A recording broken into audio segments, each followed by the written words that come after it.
I'm Rob Licuria, Senior Editor at Gold Derby, here with Freud's Last Session director, Matt Brown, who co-wrote the film with Mark Saint-Germain. Okay, first of all, Matt, I just really need to ask about the elephant in the room because you managed to get Sir Anthony Hopkins in this role. He's on a really good run over the last few years. So how did you go about working with him and convincing him to join the project?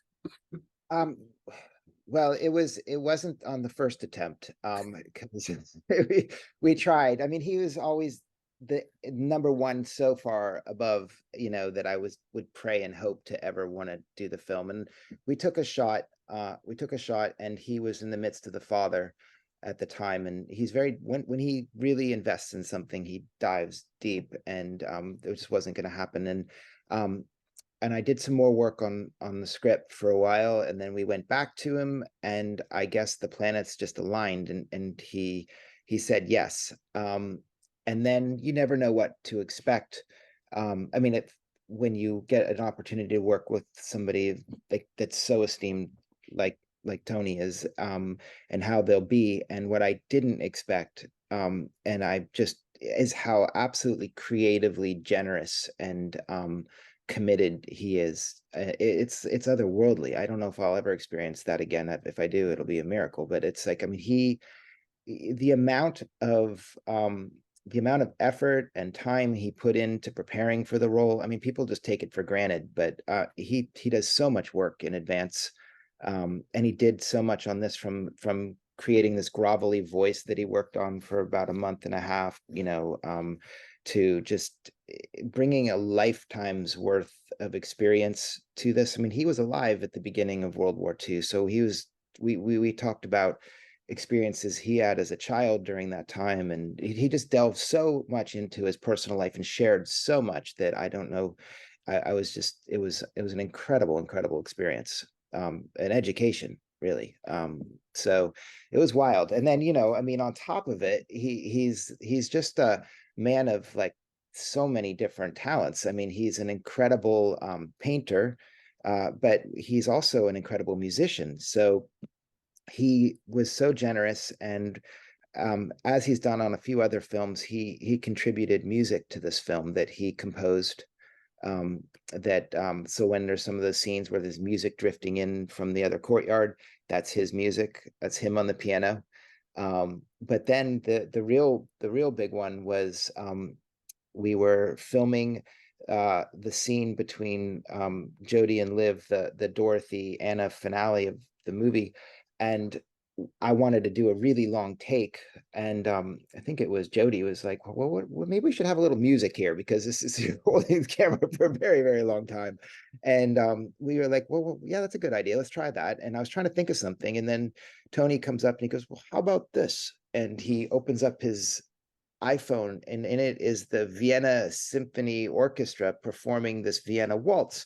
And I was like, well, that could work. And he goes, it's mine. I was like, wait, yours? Like, you actually wrote this? And he goes, yes, that's mine. I wrote that, and they're playing it. And so we used that, and then in the edit, it wound up working so well that I said, could we use it? And Tony was, of course, like, yes, you can have it for free, and I'm happy to contribute. And we're an independent film, so this is a pretty big thing. And it plays over that 7-minute sequence, and it's magical. But that's Tony in a nutshell. He's just magic. Sorry, that's a long answer, but he deserves a long No, answer.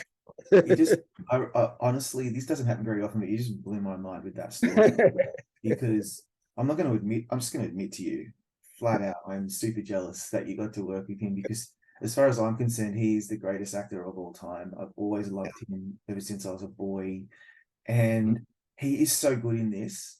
Like, Yeah, he could have just phoned it in because he's getting old now. He's revered. So what? No, he yeah. didn't. He's No, he did. fantastic. Yeah. Speaking of fantastic, I really mean this. Like, Matthew Good could have just been second fiddle, who cares? But he is phenomenal in this movie as well.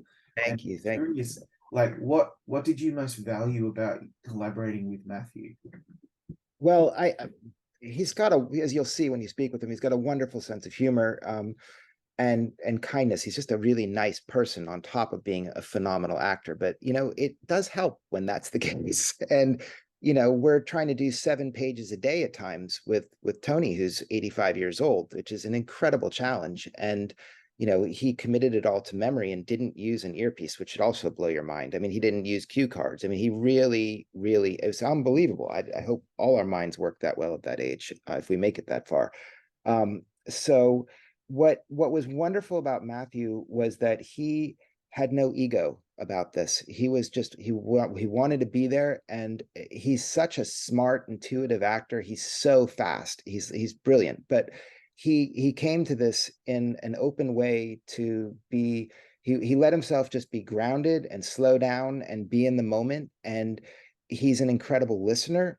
And so he was always present in every scene in a way that a lot of actors try to listen. He really listened. He really forced himself to be present through all those big dialogue exchanges where somebody's thinking about their next line. He's not thinking. He's in the moment, 100% in the moment. And you can read it all over his face.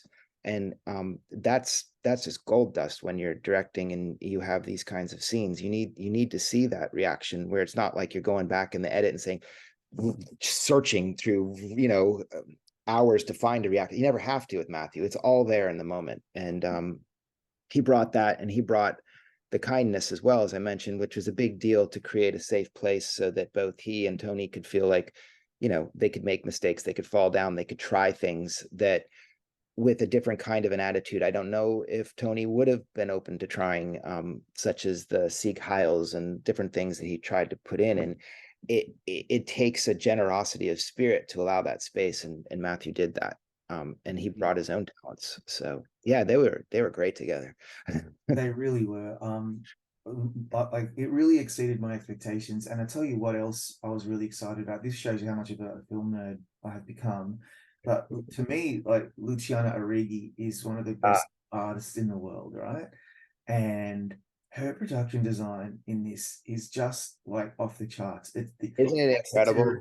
It's so good. Like in Freud's home, Yeah. Biscuit Tin Mini Forest, the Dream, the Great Wall flashbacks. Like there's a lot to unpack here. So what was it like collaborating with her? Did you have to give her much guidance, or did you just let her go? No, you let her go. I mean, she is also magic. This was the first time that she was with Tony again since Howard's End. Yeah, They did I Howard's know. End, and I think they might have both won awards on that. I don't Did know. she I do know Remains of the Day as well? I can't remember. she did Remains of the Day Yeah, as well. It's yeah, one of my favorite movies of all me time. too. Yeah, And that's why I reached out to her. It was from Remains of the Day on my last film. So she did my last film with me as well. yeah. And I just adore her. I mean, to the point that my young daughter's, her name is Luciana. So gives you an idea of the amount of love that goes to Luciana. Wow. So yeah, she's an artist through and through. She's designed operas. She lived in Sydney for a while, I Yeah, believe. And she's just, she draws everything out. Like spectacular ability to draw and create, and her vision really comes through on the screen on this. And I think this may have been one of her last films, but I was just privileged to be able to go back out and get to do one more film with her. So it was and it's so beautiful. Like, I mean, I yeah, just thought she did such a great job with it, that when Tony got to set and Matthew, they could be in Freud's office, literally. yeah. So Yeah, absolutely. And like that trench warfare flashbacks really surprised me. This could have just been a really simple, stagey two-hander, but it's not. There's so much that you bring to this well, we story. had Ben Smithard, who was the cinematographer, and Ben is Yeah, just spectacular, and he was the reason in many ways we were able to get so much done in such a short schedule, because between Lucci and Ben, there was, and Emer, yeah, costume designer, I had such a good team and supportive, and they rose to the challenge and said, we're going to do all of this, and we know it's insane on this budget, but we're we're going to do it. So we yeah. did it. Super proud of that part of it. Yeah, Ema is one of the best costumes. She did a lot of work on this TV show Foundation, and she's phenomenal. Anyway, we could talk about the crafts on this all day. We won't, because I wanted to tell you that every film grabs you at a certain point if you're into it. And for me, I really responded to the part of the film where the men are forced to flee into that shelter during the Yeah. Phelps bomb alarm. Yeah, that really got me. Because it's such an internalized meaning of the minds, but this is where it snapped me back into kind of that terrifying reality of what was actually going on around them. Um, Mhm. Talk me through shooting that scene, because this is where Matthew Good really shows that he is a really good actor as well. Yeah, I mean, that was a really, really hard day for us, because we had a location that got canceled on us for different reasons. We was supposed to be going down into this dungeon. We found this debtor's prison in Dublin. We were going to shoot it down the stairway of hell. And it was great, but it was a safety issue. And at the very last second, it got ixnayed. So Ben, being quite brilliant, and Lucci, we managed to go into the back of the church where we were shooting and put in some siding that could kind of be reminiscent of the trenches and this lighting overhead. And I think Matthew was like, "Oh my God!" I was excited for the stairs down into the depths of hell. What have you just done? And the thing is that he's so professional and so just, I mean, amazing to work with, that he reset on the day, on the location, and was like, we're going to do this and it's going to be even better. And he just went there with it. And that's the kind of actor he is. And then it was shot actually out of sequence, in the sense that we weren't able to finish that because of all the changes that day. And we had to do Tony's close-ups on another day to match it. So it was very challenging. And it's kind of one of those scenes that I feel like sometimes adversity gets thrown at you and you have to work super hard at it. But then it winds up being like one of the better things in the film. And that was, to me, it was like, it really landed, and I felt his PTSD, because the PTSD for C.S. Lewis is really, each of these guys has this thing that he's working through. And for C.S. Lewis, it's this PTSD where he's replaced his mother, essentially, with his wife, or not wife, but his lover. So it was a very complicated thing. But if you don't, I think, viscerally understand the PTSD, you're not going to feel that part of the story. And I think Matthew was so generous and really went there in that scene. And as a result of it, I think we do feel that about C.S. Lewis. We think it's genuine and not just sort of a cliche, because you see him go through it. But Absolutely. it was quite a challenging day. Ask him about it. He's Well, gonna. it's funny how you had to, the way that you blocked that and did Sir Anthony's scenes afterwards. Like, that's the smoke and mirrors of the movies. We would never have known that. Yeah, It's it's so seamless. I'd really, for me, it's all about trying to help the actors go to a place where they can be authentic and in it and in the moment as they possibly can. So we created that space for them there, and then they do all the rest. I mean, so they're just genius. So but but it was challenging. Yeah, I can imagine. Yeah. Um, so the film is framed as a meeting of the minds between the two greatest minds of the 20th century, arguably, Mhm. confronting this debate, like, between faith and logic and mind and soul and science and religion. That fascinates me. I have those debates often, which is maybe why I need to get out more. But what interests you personally about that discussion?